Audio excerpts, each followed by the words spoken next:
at the Ocala VA Clinic in the Cascades, February 20th from 10 a.m. till 2 p.m.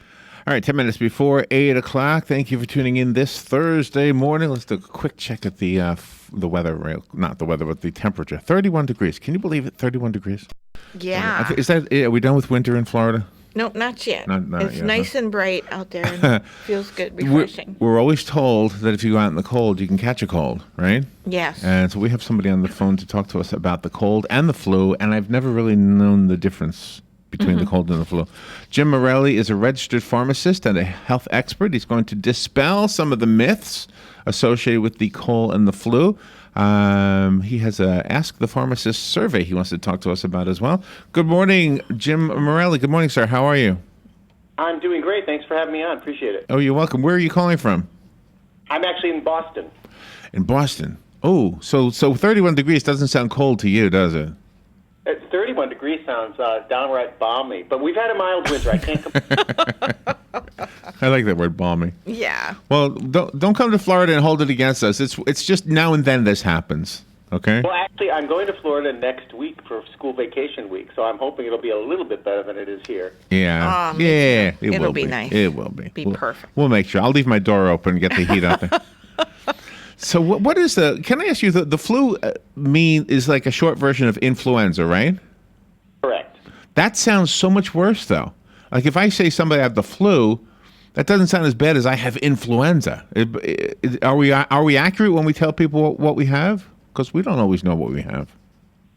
Yeah, well, the general rule of thumb when it comes to colds and flu is that colds exhibit symptoms from the neck up. So we're talking about congestion, itchy, watery eyes sometimes, possibly a little mild sore throat, generally no fever, whereas the flu, influenza, and influenza does sound worse, doesn't it? It sure does. Influenza would be a whole body kind of illness. So we'd be talking about, in addition to the cold symptoms, we're talking fever, chills, body aches on occasion, especially in children. You'll sometimes see gastrointestinal problems, diarrhea, vomiting, nausea. You really, really feel lousy when you have the flu, just like you cannot do anything, can barely get out of bed. So huge difference in symptoms, and but the treatment pretty much the same, which is supportive care, which means that you kind of have to muddle through it if you get it. Just a time thing, isn't it? It generally is. Now, colds will usually last 1 to 3 days. Flu can last 5 to 7. I mean, it's not uncommon. You probably have seen it where you work, for people to be out all week with the flu, and we're glad they are because we don't want to get it. Yeah, right. It's contagious then. Oh, yes. It's extremely contagious. So what are the myths? Is one of the myths that going out in the cold can get you to catch the cold or the flu? Yes, absolutely. People think that having wet hair, for example, will cause you to get a cold.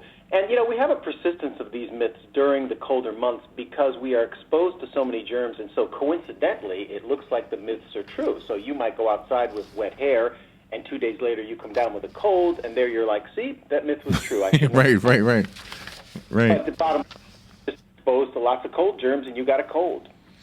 Okay, and do we get more cold? Like, for example, we broadcast from the local mall. It's an enclosed environment. Lots of people are here. Is that pretty much in a place where we might catch a cold, just walking past strangers who have it? Maybe they just sneezed and we walking into their, that's kind of gross, isn't it, to their mist or something? Mm-hmm. Is that possible? Well, no, you've got that right. A lot of these viruses are transmitted by particulates from people's respiratory tracts, and yes, we're talking about the enclosed environment that many of us find ourselves in more often in winter is more conducive to catching colds and flu.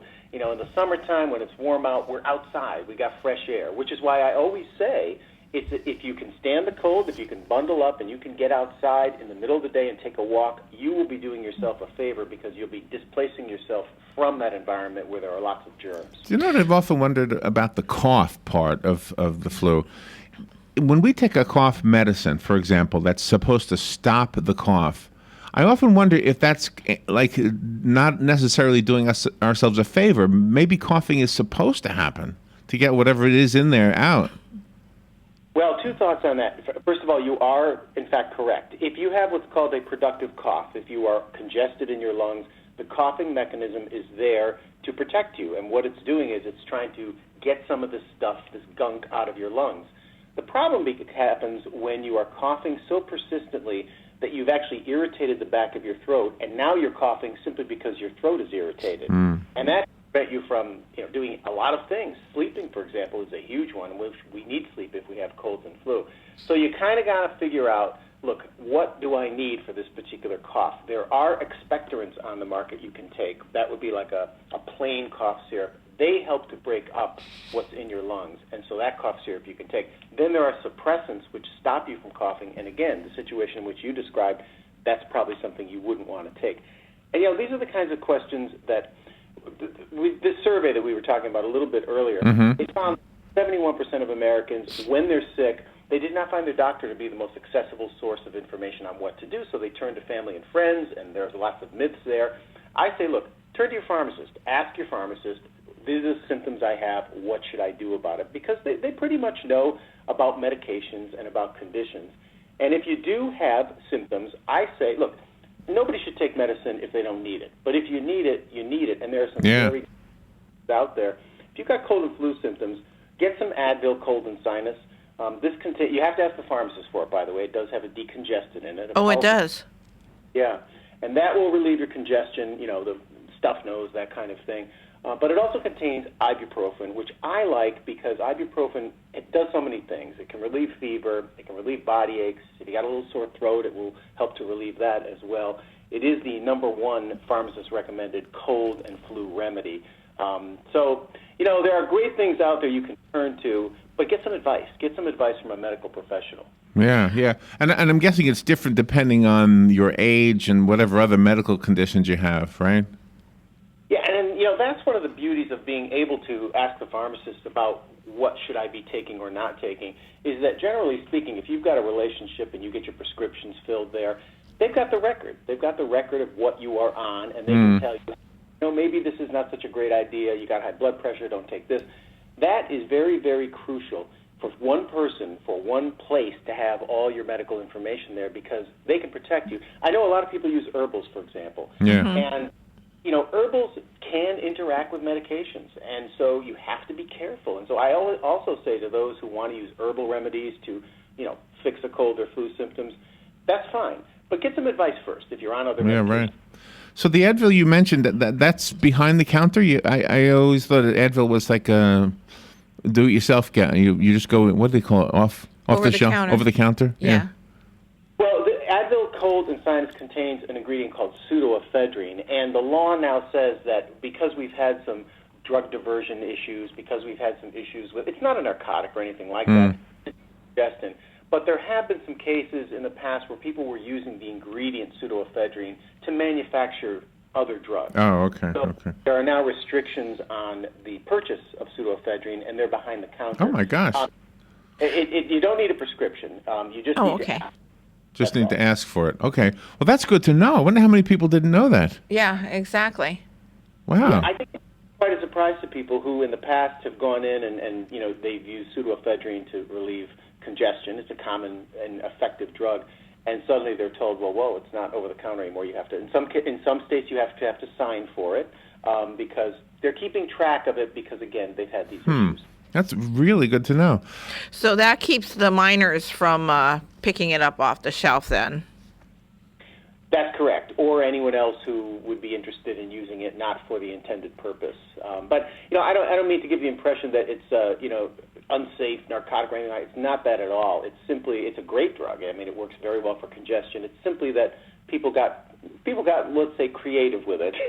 Yeah, no, I understand. I think our listeners got that too. But I bet you most of us didn't know. I never knew that you had to ask for that. I would have gone to the drugstore and I would have just looked for something and said, "Oh, this is the best thing I can find," and I would have walked out. Jim Morelli, thank you so much for being on the air with us. Stay warm and enjoy Florida. Oh, I plan to enjoy Florida. Thank you very much. Let me just give you a website to go to just to look at some more myths in this survey, and that's respiratory.advil.com. Respiratory.advil.com. Okay, great information. Jim, thank you so much. We'll take a little break. This is WOCA Ocala. Fox News Radio. I'm Chris Foster. The last 4 occupiers of a wildlife refuge in Oregon say they'll turn themselves in today. They've been streaming live on the internet and speaking with Nevada Assemblywoman Michelle Fiore. It won't matter if we're already dead. Tell them that you will come out. You tell them you will come out. Tell them to get me to the refuge, and we will come out together. The father of the occupiers' leader has been arrested. Cliven Bundy had just gotten off a flight to